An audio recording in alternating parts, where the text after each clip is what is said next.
नमस्कार दोस्तों, आप सबका हार्दिक अभिनंदन करता हूं। दोस्तों, जैसे कि आप देख सकते हैं यहाँ पर मैंने निफ्टी 50 का चार्ट लगाया हुआ है। 29 तारीख निफ्टी 50। तो जैसे ही आज मार्केट ओपन हुआ सडनली डाउन गया, उसके बाद रिकवर करने की कोशिश की और थोड़ा ऊपर लेवल पर भी आया, टिकने की कोशिश, देन फिर से सडनली नीचे। लेकिन अच्छी बात ये रही 17,000 से थोड़ा ऊपर टिकने में कामयाब रहा। तो मैंने अपने पिछले वीडियो में आपको बताया था बाजार में बहुत उतार चढ़ाव आ सकता है और उसकी वजह भी आपको बताई थी। और यहाँ पर देख भी सकते हैं बाजार में सडनली ओपन होते ही गिरावट से शुरुआत हुई, देन उसके बाद रिकवरी, देन उसके बाद थोड़ा गिरावट, फिर ऊंचाई पे था, देन उसके बाद फिर से यहाँ पर गिरावट और उसके बाद एक और। हमको घबराने की बात नहीं है, हम लॉन्ग टर्म इन्वेस्टर हैं और ऐसे में आपको जो अच्छे फंडामेंटली स्ट्रॉन्ग शेयर हैं, अगर उसमें आपको खरीदारी करने का मौका मिले तो आप इंस्टॉलमेंट में उनमें खरीदारी कर सकते हैं। दोस्तों, अपने पिछले वीडियो में कुछ स्टॉक के नाम बताए थे, अभी हम उसको मॉनिटर करेंगे उनका प्रदर्शन कैसा रहा। और मैं ये वीडियो अभी रात को बना रहा हूँ, 29 तारीख, शायद ये कल ही अपलोड होगा दिन के टाइम में। तो मैं पहले ही बता देता हूँ, जो मैंने अपने पिछले वीडियो में स्टॉक के नाम बताए उनको मॉनिटर करेंगे, उनका प्रदर्शन कैसा रहा एक एक करके जल्दी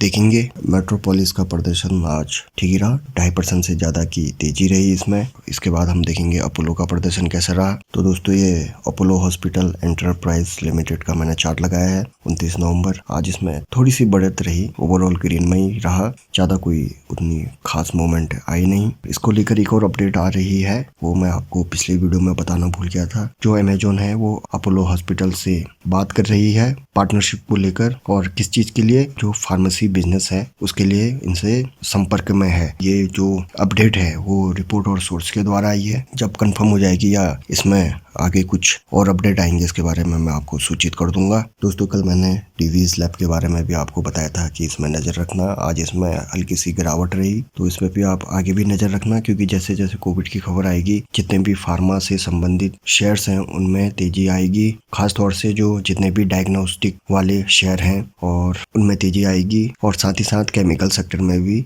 आप ध्यान देना, खासतौर से उन केमिकल सेक्टर में जो एपीआई का काम करती है, क्योंकि दोस्तों एपीआई फार्मा सेक्टर में यूज किया जाता है। जो हमारी दवाई बनती हैं उसमें ये एपीआई का यूज होता है, मेन इंग्रेडिएंट्स बोल सकते हो आप उसको, केमिकल कंपोजिशन। दोस्तों, ये डॉक्टर लाल पैथ लैब का मैंने चार्ट लगाया हुआ है। आज इसमें 6.5% से भी ज्यादा की तेजी रही, 244.25 पॉइंट ऊपर बंद हुआ। फंडामेंटली स्ट्रॉन्ग शेयर है, मैंने आपको इसके बारे में कल भी बताया था, नजर रखने को बोला था। उसमें से डीवीज लैबोरेटरी में हल्की सी गिरावट थी, बाकी शेयरों ने अच्छा प्रदर्शन किया है। दोस्तों, मैं कोई ट्रेडर नहीं हूँ, मैं आपको स्टडी पर्पस के लिए बताता हूँ, ताकि आप ये जो हल्की छोटी स्तर पर जो आप स्टडी करोगे उससे आपको एक आदत लगेगी स्टडी करने की, तभी आप शेयर मार्केट में टिक पाओगे। इवेंट चलते रहते हैं हमारे आसपास या ग्लोबली, उसको आप कनेक्ट कर पाओगे। तो दोस्तों, ये तो हो गई जो कल मैंने स्टॉक बताए थे उन्होंने कैसा प्रदर्शन किया आज। और ये कोई ट्रेडिंग वाला स्टॉक नहीं है, इन्वेस्टमेंट पर्पस का स्टॉक है दोस्तों ये,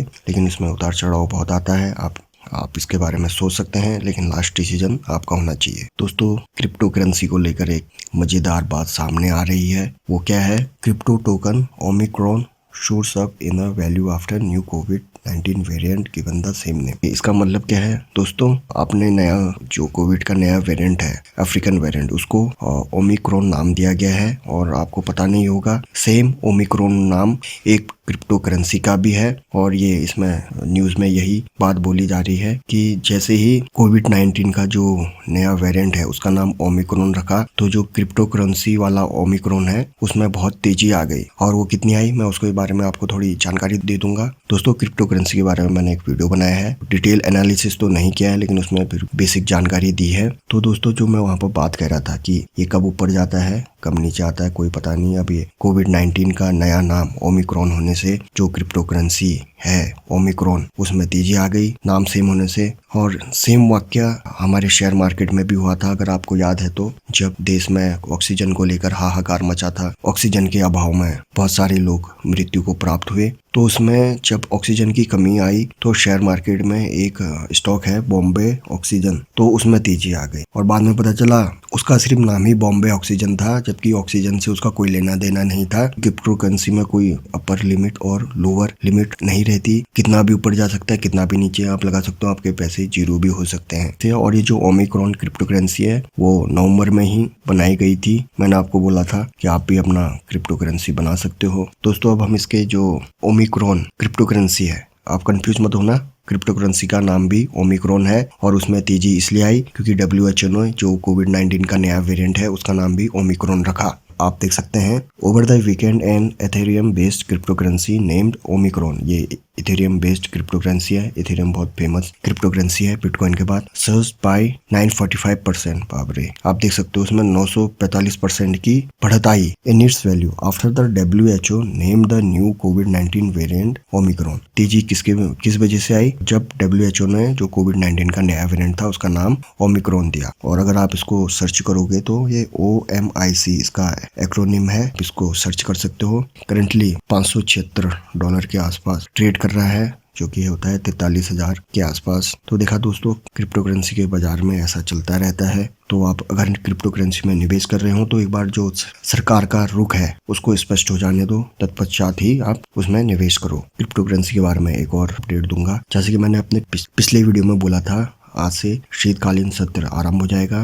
तो शीतकालीन सत्र कुछ टाइम के लिए स्थगित कर दिया गया था और पूरी तरह से सदन नहीं चला। तो उसमें एक खबर निकल के आ रही है, शायद से सरकार इसको करेंसी के रूप में मान्यता ना दे।